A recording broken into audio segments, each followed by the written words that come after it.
Hello students, welcome back to my channel science analysis. Dear student, अगर आप लोग class 10th में हो और बोर्ड एग्जाम 2022 की तैयारी कर रहे हो और इस बार बोर्ड एग्जाम देने वाले हो, तो ये वीडियो आपके लिए बहुत ही ज़्यादा खास है और बहुत ही ज़्यादा इंपॉर्टेंट वीडियो है। बिकॉज इस वीडियो में हम आपको क्लास 10th केमिस्ट्री के 2022 बोर्ड एग्जाम से रिलेटेड 1 से चैप्टर 5 तक की, यानी कि चैप्टर 1 से चैप्टर 5 तक की 25 मोस्ट इंपॉर्टेंट MCQ, यानी कि आप समझ सकते हो 25 महत्वपूर्ण बहुविकल्पीय प्रश्नोत्तरों को हम कराने वाले हैं। ठीक है, यानी कि जो आपके चैप्टर नंबर 1 से चैप्टर नंबर 5 तक होंगे, लाइक अगर आप केमिकल रिएक्शन से लेकर आपके कार्बन एंड इट कंपाउंड्स तक होंगे। ठीक है, तो ये आपके क्लास 10th केमिस्ट्री के अंतर्गत आते हैं। जो आपकी क्लास 10th केमिस्ट्री है, जो आपकी चैप्टर 1 से लेकर चैप्टर 5 तक है। ठीक है, उसी के अंदर हम आपको 24 महत्वपूर्ण बहुविकल्पीय प्रश्नोत्तरों को कराने वाले हैं। ठीक है, ये समझ सकते हो आपकी कि 20 से लेकर 24 के बीच में आपको हम इंपॉर्टेंट क्वेश्चन करवाएंगे। ठीक है, तो इस वीडियो को आप शुरू से लेकर प्लीज एंड तक देखना। ठीक है, अगर पसंद आए वीडियो को लाइक कर देना, चैनल पर नए हो सब्सक्राइब कर लेना। ठीक है, तो जितने भी स्टूडेंट्स अगर चैनल पर नए हो सब्सक्राइब कर लेना, क्योंकि इसी प्रकार से बहुत ही ज़्यादा इंपॉर्टेंट क्वेश्चन अपने वीडियोस पर चैनल पर अपलोड कर चुके हैं। ठीक है, हालांकि ये वीडियो बहुत ही लेट आई है, इसका कारण यह है कि एक्चुअली में कुछ प्रॉब्लम हो गई थी जिसके कारण वीडियोस नहीं आ सकी। ठीक है, इंपॉर्टेंट क्वेश्चंस के साथ साथ आपके इंपॉर्टेंट टॉपिक्स की वीडियोस भी लेट हो चुकी हैं। ठीक है, तो चिंता नहीं करिएगा, मैं आपकी जल्दी अभी वो समय बचा हुआ है लगभग, अभी अगर हम बात करें तो दिसंबर चल रहा है। ठीक है, तो लगभग दिसंबर के एंडिंग तक हम आपकी केमिस्ट्री के important topics, important question answers को क्लियर करवा देंगे। ठीक है, फिर हम आपकी फिजिक्स और बायोलॉजी को भी स्टार्ट कर देंगे। ठीक है, तो आपको बस संयम बनाए रखना है, आपको कंटिन्यूसली बना कर रखना है, डेली वीडियोस को देखना है। ठीक है, साथ ही साथ अपने चैनल को अपने दोस्तों के साथ शेयर करना है। ठीक है, चैनल का नाम याद रख लिया ना, चैनल का नाम है आपका साइंस एनालिसिस। क्या नाम है? Science analysis. तो बहुत ही ज़्यादा इंपॉर्टेंट वीडियो है, शुरू से लेकर एंड तक जरूर से देखना है। ठीक है, तो चलिए चैप्टर नंबर 1 से लेकर चैप्टर नंबर 5 तक पहला मोस्ट इंपॉर्टेंट MCQ। ठीक है, चलिए पहला मोस्ट इंपॉर्टेंट MCQ बहुत ही ज़्यादा इंपॉर्टेंट है।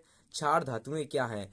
लाइक आपसे पूछा गया है कि क्षार धातुएं क्या हैं, बतानी है आपको। ठीक है, तो क्षार धातुएं कौन कौन सी हैं आपको बतानी है। ठीक है, तो उदाहरण दे रखा है, उदाहरण देने से पहले आप लोग धातुएं जान लो क्या होती हैं। ठीक है, धातुएं वो होती हैं जो कि धातुएं वह होती हैं जो कि OH- आयन देती हैं। क्या हो देती हैं? यानी कि क्षार जो होते हैं वो OH- आयन देते हैं। ठीक है, धातुएं क्या होती है? धातुओं के गुण अगर आप जानोगे तो धातुएं वो मेटल वह चीज होती है जो ठोस होती हैं। ठीक है, जिनमें कठोरता के गुण पाए जाते हैं और जिनको फोड़ने पर वह भंगुर नहीं होती हैं। लाइक अगर हम उनको पिचकाएं तो वो पिचक जाती हैं, टूटती नहीं है, धातुएं होती हैं। क्षार समझना है तो क्षार से तात्पर्य है कि वह सभी चीजें, यानी कि वह सभी तत्व, वह सभी यौगिक जो OH- आयन देते हैं क्षार कहलाते हैं। ठीक है, तो अगर हम यहाँ से उदाहरण देखें, 4 उदाहरण दे रखे हैं, तो एक कोई इसमें सही आंसर होगा तो आपको बताना है कौन सा सही होगा। ठीक है, चलिए मैं आपको बता देता हूँ। पहला ऑप्शन दे रखा है MEMgCa, यानी कि बेरेलियम मैग्नीशियम कैल्शियम। ठीक है, तो पहला ऑप्शन आपको दे रखा है प्यारे बच्चों कि बेरेलियम मैग्नीशियम और कैल्शियम। ठीक है, दूसरा दे रखा है कि लिथियम सोडियम पोटेशियम। तीसरा दे रखा है बोरान एल्युमिनियम और ये क्या रखा है Ga ग्रामियम। ठीक है, चलिए डी नंबर दे रखा है, तो डी ऑप्शन दे रखा है कॉपर AgAu। ठीक है, तो इस प्रकार से हमें बताना है इसमें से कौन सा राइट क्वेश्चन आंसर होगा। ठीक है, कौन सा राइट आंसर होगा? तो क्षार धातुएं जो होती हैं आपकी प्रायः सोडियम तो होती है। ठीक है, सोडियम अब जानेंगे ना, सोडियम होती है और लिथियम होती है, पोटेशियम होती है। आपकी कैसी धातुएं होती हैं? क्षार धातुएं होती है। क्यों? क्योंकि लिथियम जो होता है ये NaOH देता है। क्या देता है? NaOH के साथ जुड़ता है। और अगर हम बात करें जो NaOH है तो NaOH होता है वो OH- आयन देता है। उसी के साथ साथ आपका जो K है प्यारे बच्चों, जो K है वो भी हमारा क्या देता है? KOH- आयन देता है। और Na भी NaOH- आयन देता है। ठीक है, अगर Mg की बात करें तो MgOH का होल ट्वाइस, ठीक है, होल ट्वाइस दे रहा है CH का। अगर हम कैल्शियम की बात करें तो कैल्शियम भी किसी के साथ जुड़ रहा है लेकिन OH- आयन नहीं दे रहा है। ठीक है, लेकिन खास नहीं दे रहा है, यानी कि जो प्रचलित नाम हो, लेकिन सोडियम और पोटेशियम प्रचलित है, इसलिए प्रकार से इसका राइट ऑप्शन पहला हो जाएगा। ठीक है, चलिए पहला क्वेश्चन समझ चुके हैं। अब हम जल्दी जल्दी से सभी क्वेश्चन को करेंगे। मैं किसी को आपको बताऊंगा नहीं 4 ऑप्शन देकर, अब मैं सभी को एक ऑप्शन देकर बताऊंगा, क्योंकि ये छोटे बच्चों वाला काम होता है कि 4 ऑप्शन दे रखे हों उसमें से फिर सही बताना। ठीक है, ये सब आपका जब क्यूज चलेगी, आपकी जब टेस्ट चलेगा, वहां पर मैं आपको 4 ऑप्शन दूंगा, फिर आपको कोई एक ऑप्शन सही बताना होगा जो ऑप्शन सही होगा। लेकिन यहाँ पर मैं आपको क्वेश्चन बहुविकल्पी करवा रहा हूँ, इसलिए आपको जो सही होगा मैंने उसी का आंसर लिख के रखा हुआ है। ठीक है, चलिए देखिए दूसरा देख रहा है मुद्रा, सॉरी सॉरी सॉरी दूसरा क्वेश्चन हमारा दे रखा है मुद्रा धातुएं हैं, मृदा धातुएं नहीं है, मुद्रा धातु हैं। तो प्राय जो मुद्रा धातु होती है यानी कि जिससे मुद्रा बनाई जाती है, तो मुद्रा किससे बनाई जाती है? कॉपर से बनाई जाती है। ठीक है, समझ में आया? क्वेश्चन नंबर दूसरा भी क्लियर हो गया।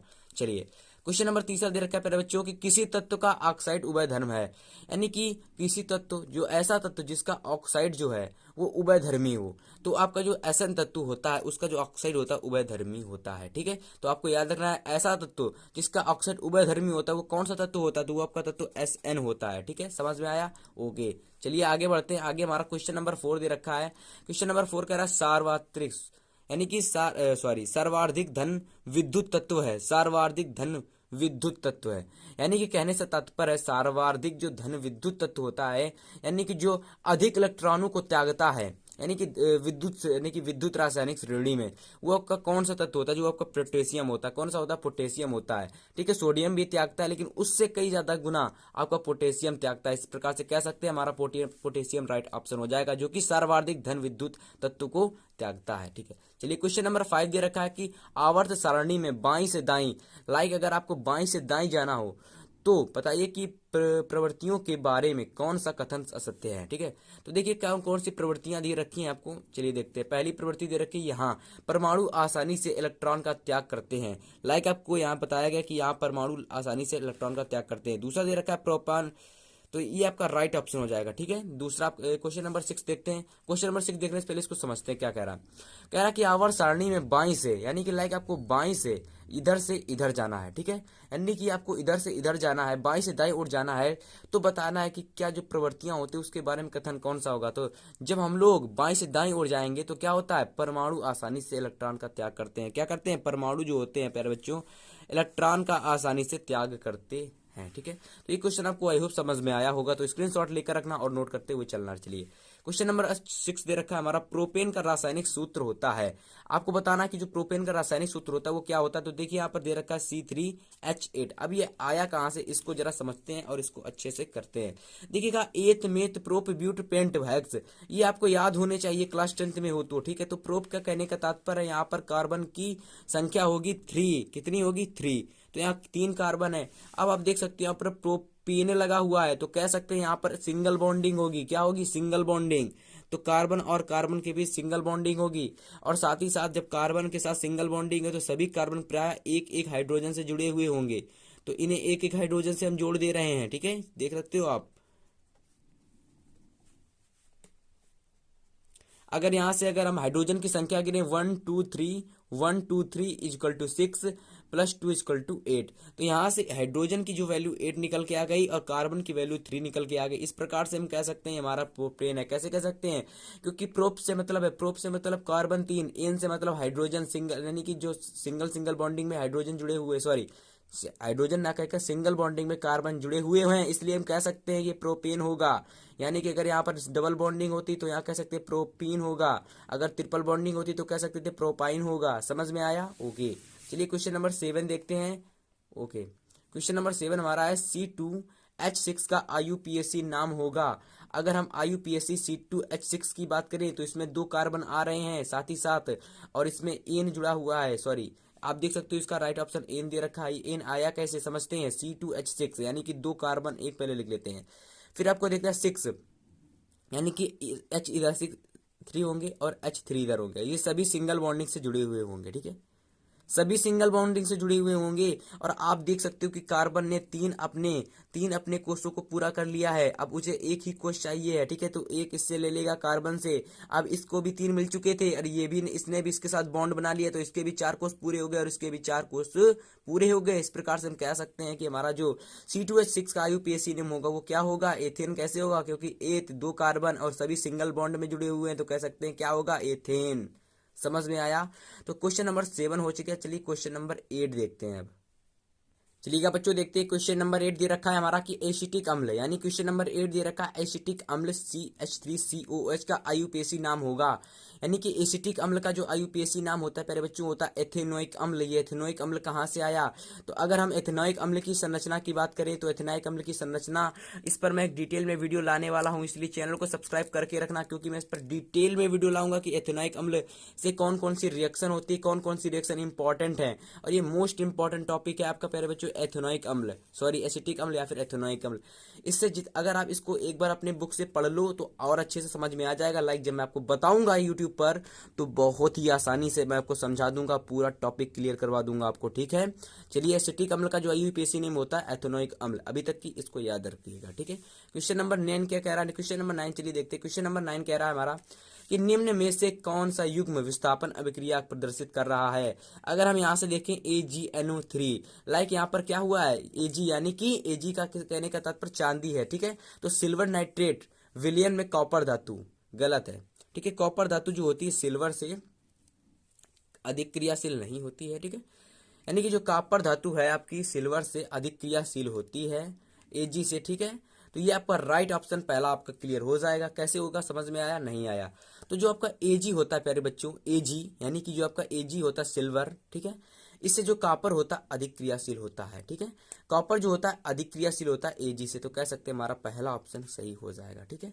ओके, क्लियर हुआ इतनी चीज। ओके, चलिए अब हम लोग क्वेश्चन नंबर आगे बढ़ते हैं। क्वेश्चन नंबर 10 देखते हैं। क्वेश्चन नंबर 10 देखते हैं। क्वेश्चन नंबर 10 दे रखा है हमारा, निम्नलिखित में से अम्लीय लवण है, यानी कि निम्नलिखित में से अम्लीय लवण कौन सा है आपको बताना है। चलिए बताते हैं। देखिए पहला ऑप्शन दे रखा है NaCl, NaSO4, Na2SO4 और KCN। तो निम्नलिखित में से अम्लीय लवण कौन सा है आपको बताना है प्यारे बच्चों।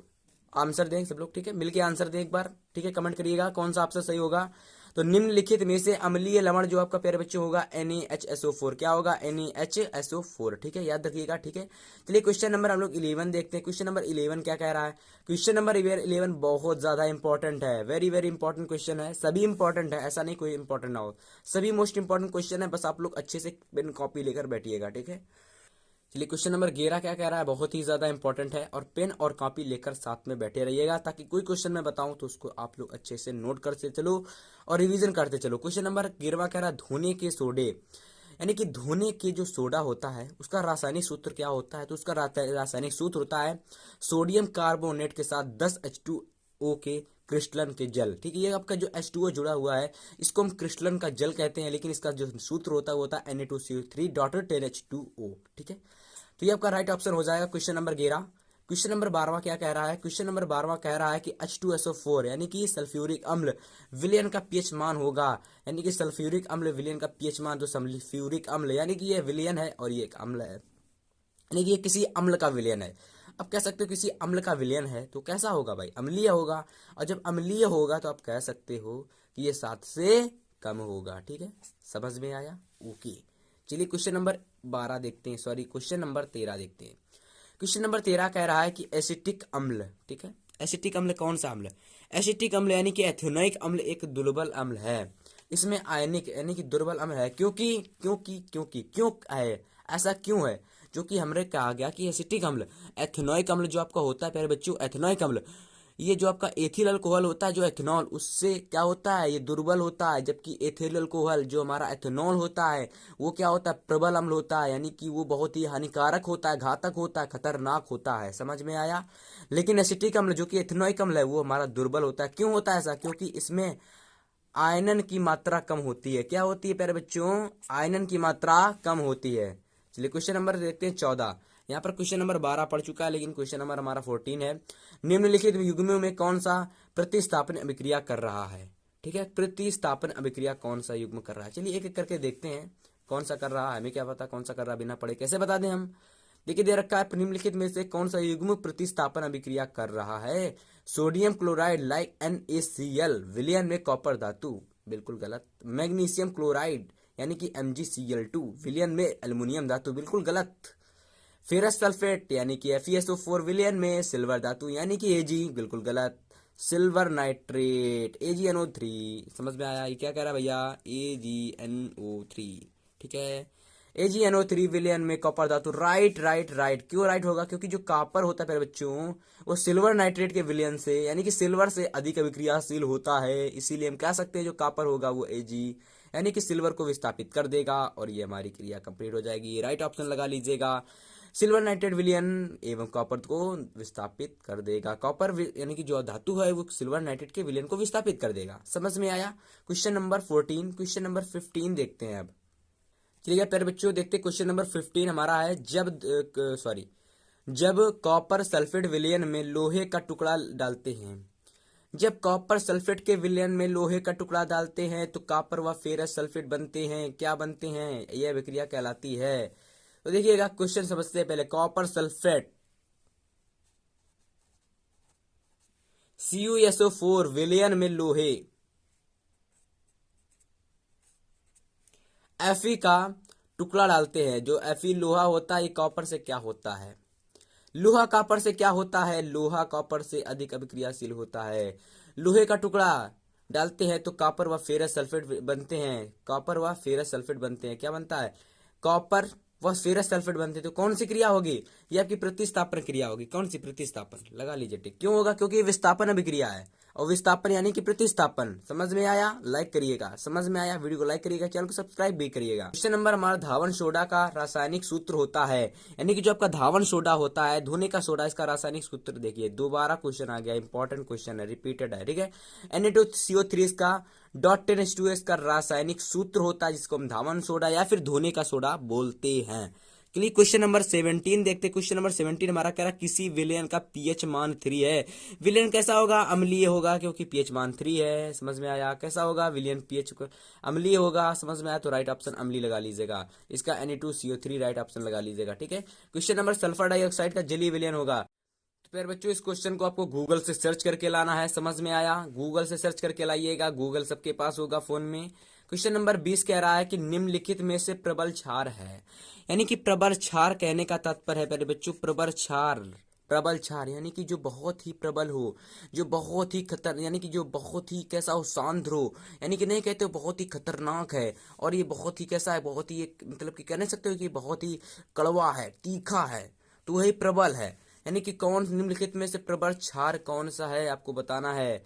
तो प्रबल क्षार क्या आपका CH का होल ट्वाइस है, क्या पोटेशियम हाइड्रोक्साइड, क्या मैग्नीशियम का OH का होल ट्वाइस है, क्या फिर अमोनियम हाइड्रोक्साइड होगा?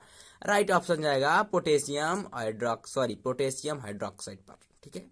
तो राइट ऑप्शन पोटेशियम हाइड्रोक्साइड आपका कौन सा है? प्रबल है। कैसा? प्रबल क्षार है। समझ में आया? तो वीडियो को लाइक करना, चैनल को सब्सक्राइब कर लेना, ठीक है। इतनी काम करना आपको। तो आज की इस वीडियो में हमने आपको 20 क्वेश्चन कराए मोस्ट इंपॉर्टेंट बहुविकल्पी, ठीक है। इससे पहले मैं आपको केमिस्ट्री के और भी इंपॉर्टेंट बहुविकल्पी क्वेश्चन करा चुका हूं, एक वीडियो उस पर प्रॉपर बनी हुई है, उसका लिंक डिस्क्रिप्शन में पड़ा है, जाकर देख लो उस वीडियो को भी, ठीक है। समझ में आया? तो आपके कितने क्लियर हो जाएंगे? 42 लगभग उसमें मैंने 20 से 22 क्वेश्चन कराए हैं इंपॉर्टेंट बहुविकल्पी केमिस्ट्री के चैप्टर 1 से चैप्टर 5 तक। उसको देखो, इसको देखो, तो आपके लगभग 40 क्वेश्चन MCQ क्लियर हो जाएंगे और इससे आपकी अच्छी खासी तैयारी हो जाएगी। समझ में आया? यानी कि प्री बोर्ड एग्जाम में अगर आपसे पूछे जाएंगे तो इनसे बाहर मुश्किल हो सकता है पूछ जाए, क्योंकि मैंने बहुत सारे क्वेश्चन कवर कराए हैं, ठीक है। केमिस्ट्री में 40 क्वेश्चन कम नहीं है, और 40 अगर मैं आपको करा दूंगा, 80 क्वेश्चन अगर आप तैयार कर लेते हो तो केमिस्ट्री में गारंटी के साथ कह सकता हूँ एक क्वेश्चन भी मिस नहीं जाएगा आपका। समझ में आया? समझ में आया ना? ठीक है। तो वीडियो को लाइक कर देना। मिलेंगे नेक्स्ट वीडियो में, तब तक के लिए गुड बाय, गुड लक।